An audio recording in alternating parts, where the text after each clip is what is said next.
Welcome everyone to today's awesome webinar and video on team culture. I say this often, team culture is like a secret superpower for practices. So we have our guru, who's an expert in this, comes from NASA, many years at NASA, Kimberly from XFA. We have Pete Wilder, does a really great job in his practice. It can be a star. Pete's grown his practice really, a long way over the years and has done everything that XFA teaches and does coach consulting on. So it's a great example, but has really been digging in with team culture, and we look forward to diving into this one. Lots of great value. Definitely one to go back, watch it over and over, and work on with your team. So to our calls for guru, Kimberly, let's dive in. Take it away. Awesome. Well, thank you for the introduction, John. We're excited to be here today and talk about team culture. Like John said, I worked at NASA for 17 years, and NASA is actually going on over a decade of being awarded the best place to work in the federal government. And it's no surprise to me that they continuously get this award. They have been really intentional about the culture that they have built there, specifically the team culture. So when we talk about culture, sometimes it's a tough thing to fully understand. You might hear a lot of organizations talk about their values or their mission in relation to the culture, and it can be that, but I think it's something so much deeper. I think it's the feelings, the shared beliefs within the organization. And so in 2018, I was driving into work to go to NASA JSC, Johnson Space Center, and there was a lot of excitement this day because this was the 50th anniversary of Apollo, and Johnson Space Center was celebrating it. We had lots of events going on that day. We had newscasters waiting outside the gate. And as I pulled into the gates, I turned on the radio, and the local radio host was talking to Mark Geyer. Mark Geyer was our center director. It was the top of the top at Johnson Space Center. And he was detailing all of Mark's credentials, his talented engineer background, all of the leadership positions he had within NASA. And he was going on. And then he asked Mark what fueled his enthusiasm for his work, his everyday work. And what Mark said really embodies the culture, the team culture of NASA. With genuine humility, Mark Geyer said he expressed his appreciation for the NASA employees. He said that they ignite his passion and made his job fulfilling.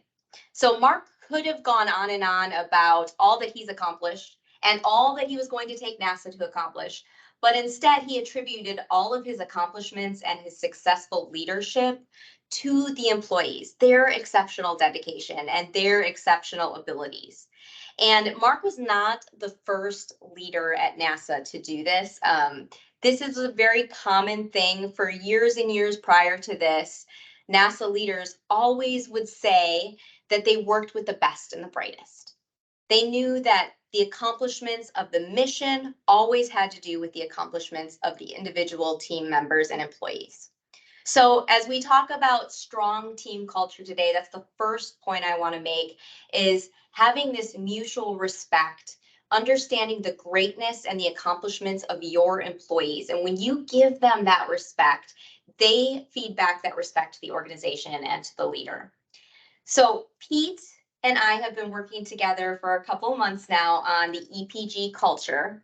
And Pete is a phenomenal leader. And he didn't just become a phenomenal leader one day or when he got into this position.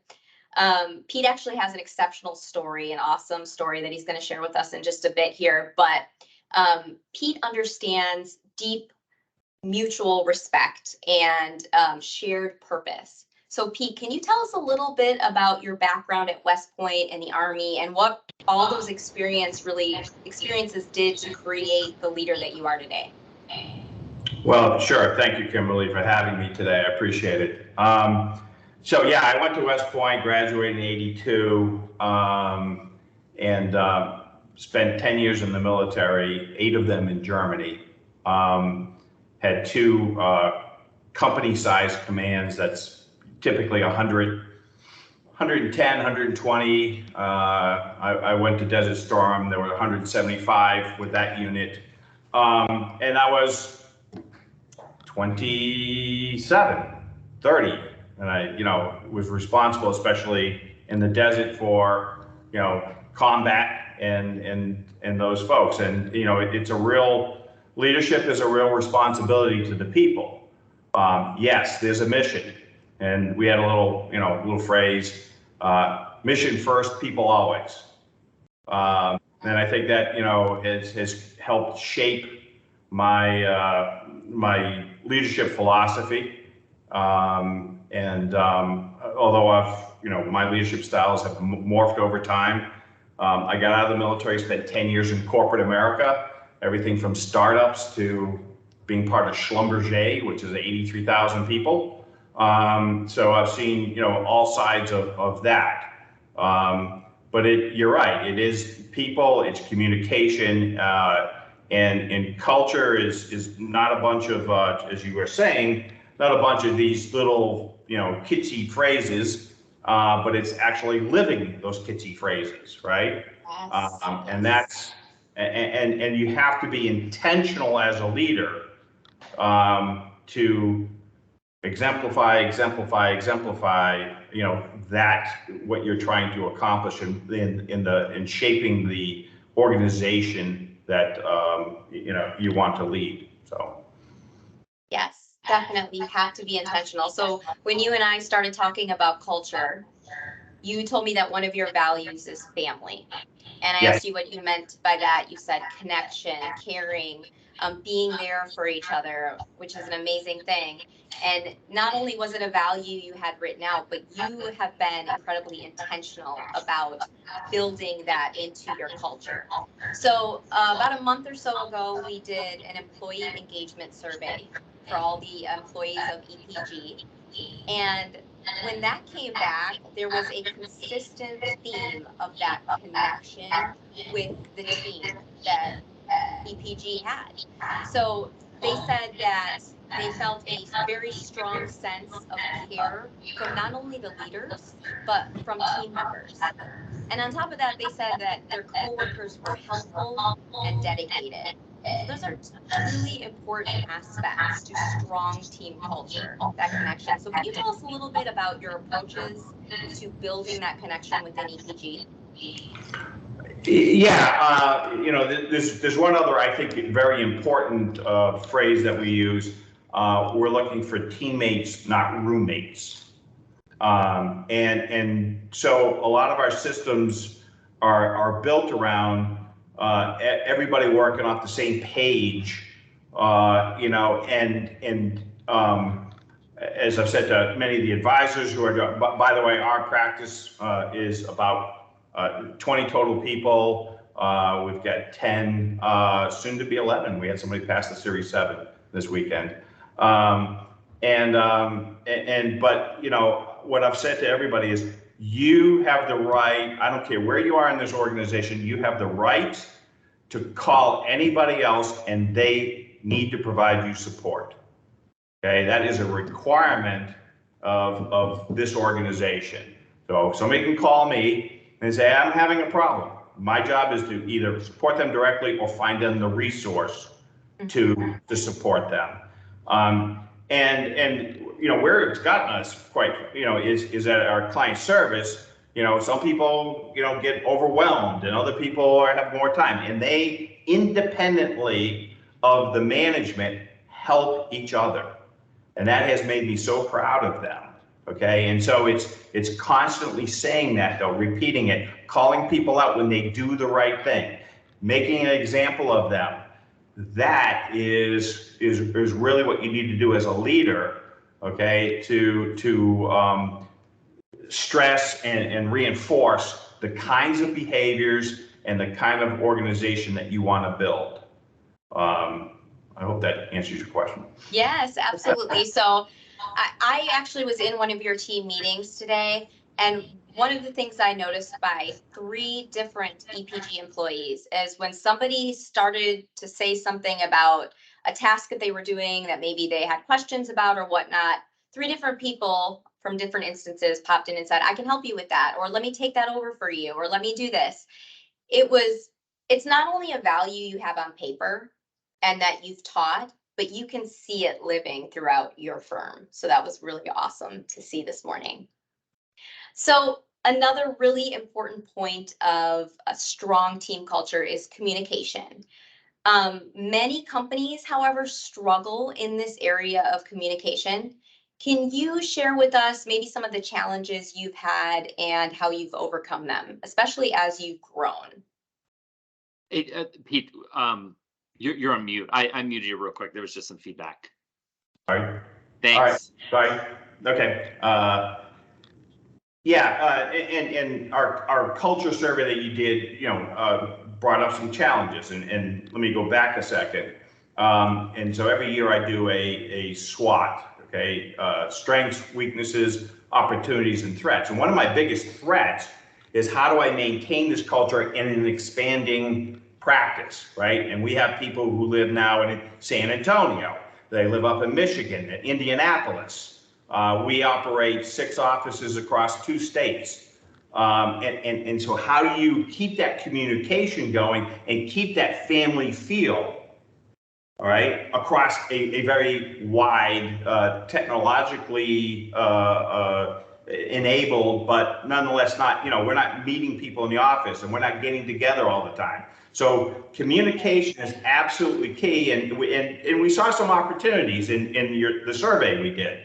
And so what we've been intentional about over years, as we've grown, and for everybody who doesn't know EPG, my oldest son works with me. He is the heir apparent. He's 30 years junior to me. And one of the challenges has always been, all the decisions came to me or him, and pushing that decision making down and making it okay for people to make decisions without me having to bless them, okay, is super important from a communication, okay? And one of the things that I've been also very intentional about is, on the first day of everybody who ever joined EPG, this is what I've told them, okay? It's okay to make mistakes. It's okay. You learn from mistakes, and giving that people that freedom. And all I ask you is to raise your hand, say, I screwed it up. This is what I'm going to do about it. Okay, and I'm not going to do it again. What more can I ask from a person? Okay, and we have people who do that. They step up and they say, I messed this up. Fine, go tell the client we screwed it up. We're going to fix it. And clients like that. Okay, so it's that open communication, because the last thing I want is people hiding the problems. Because and Kimberly, I've said this before, and you'll laugh again, right? Problems are like dirty diapers. They stink after 3 days, okay? It doesn't get better, okay? And so we need to understand that, and we need to have that open communication so that we can identify the problems, hopefully get ahead of them, okay, before they become big problems, right? Yes. And so we've created we have created committees. We've created a layer of our managers. Now they're taking over the operations and making operational decisions. And I think that is going to help, because we've just done it, but it's going to help the communication inside EPG. Yeah, definitely. Having that safe space where you can say, hey, I did this, how can I fix this, or I need help. Just that safe environment to openly communicate whether you did something wrong or not. It's really important to have regular one-on-ones. If you've got a leadership team, that management team that you're building out right now, Pete, like having them do regular one-on-ones with their direct reports is so important. And within that one-on-one time, for them to be actively listening to their employees, understanding what their goals and aspirations are, having checkups on their progress and their work, not waiting for every year to do the yearly review, but doing that regularly so nothing sneaks up. And then having regular time to have feedback both ways in that one-on-one. This is what I want to give you as feedback so that you can be the best you. And I want to hear what you have for me, because I can only grow if you help me grow. It goes both ways. So I think those are really important things to be intentional about with your communication as leaders. Right. Well, as a leader, what do I have? I have all the resources. I know things that people don't know, right? And my job is to enable my teammates to be able to be the best they can be, because I can give them resources. I can say, hey, did you hear about this? And what I've seen, I think you saw it today, are people like, oh, I have that information, right?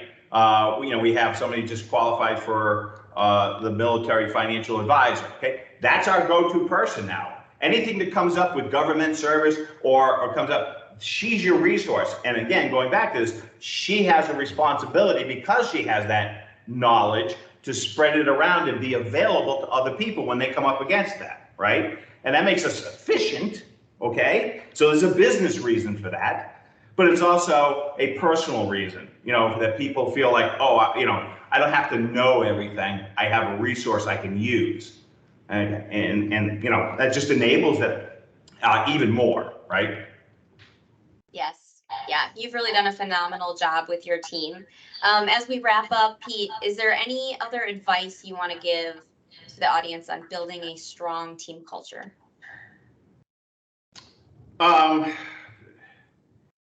Just be intentional. It doesn't happen. Be open to looking at yourself in the mirror, as we did with you, and saying, okay, where are some areas of opportunity that we can improve on, and then communicate those areas to your team, and be vulnerable to some degree, okay, and be honest with everybody. We got to work on this, and then find the resources to work on those things. And so I think that's that could pertain to all sorts of leadership situations. So you got to think about it. It's work. Absolutely. It's work. Nobody just wakes up and becomes an amazing leader. They've got to develop those skills. It takes time. It takes work. It's really helpful to have the benchmarking of an employee engagement survey so that you can truly understand, it's anonymous. You can allow your employees to give you that feedback. So you know where to go with your development as a leader. So thank you so much, Pete, for sharing your story, for sharing what's going on in EPG. You're an awesome company, and we're so excited that we get to work with you. Sorry, I muted it again, buddy. I muted it again, Pete. Sorry. All the time, John. Why are you muting me all the time? I like to talk, dude. All right. No, I appreciate you and Brandon, and certainly John, and all the XFA folks. You've been super supportive, and my whole team really values our relationship. So really appreciate it. Thanks, Pete. Awesome, Pete. Thank you. That's pretty cool. I see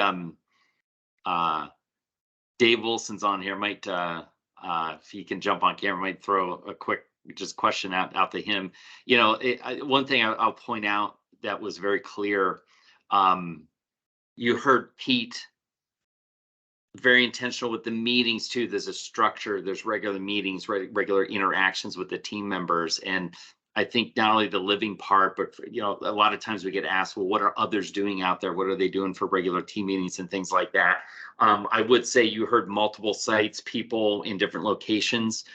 Regular contact is more important than you think it is, as people are remote. If everyone's in the same office all day, every day, it's a little bit easier. You walk by each other.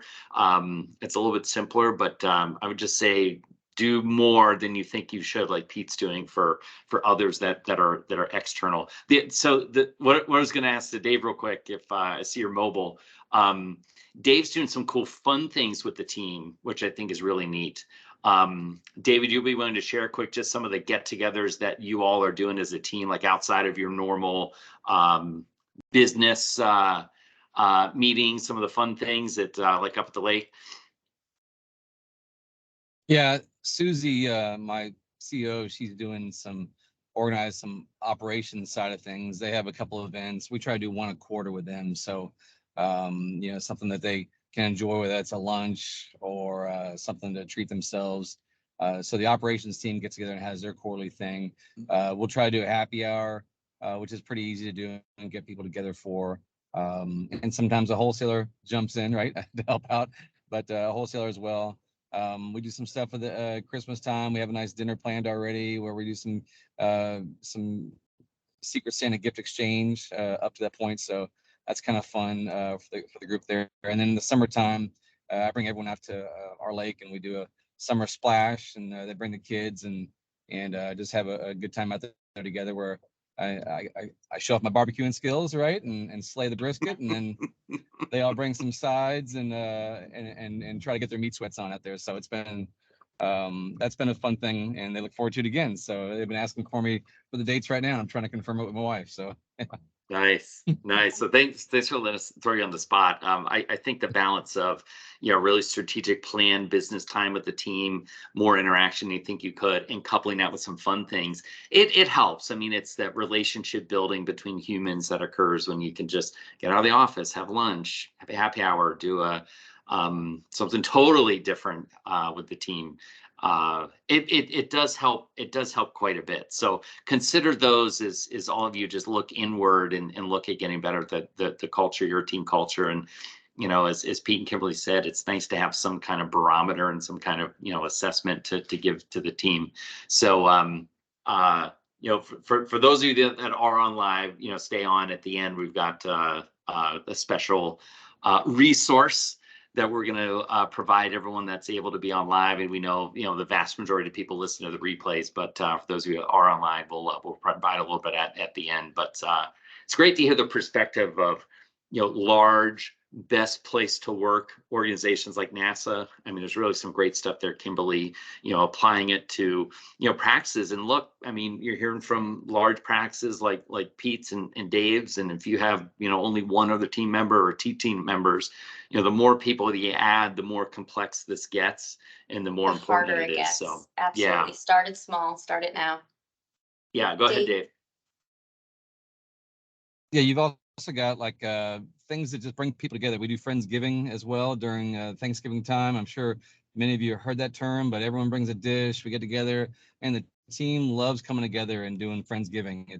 It's really cool to kind of gather and share a meal there. Plus, we do some competitions through the year that you can promote as a leader. You can easily promote some healthy competitions where right now there's last year there was a bet on what the AGG would end at. So maybe it's a nerd competition, but it was fun to where they bet on what the AGG would end at, and the loser has to buy them Perry's pork chop here down the street. So even though it was only a little competition between maybe two, it was talked about a lot. It was a funny thing that the whole team kind of participated in, and so I think it adds to some of the culture there in a positive way. That's good. That's good. That's helpful. Thanks for sharing. Brandon works with lots of practices. He's all kinds of different cultures there. So what's your thoughts, Brandon?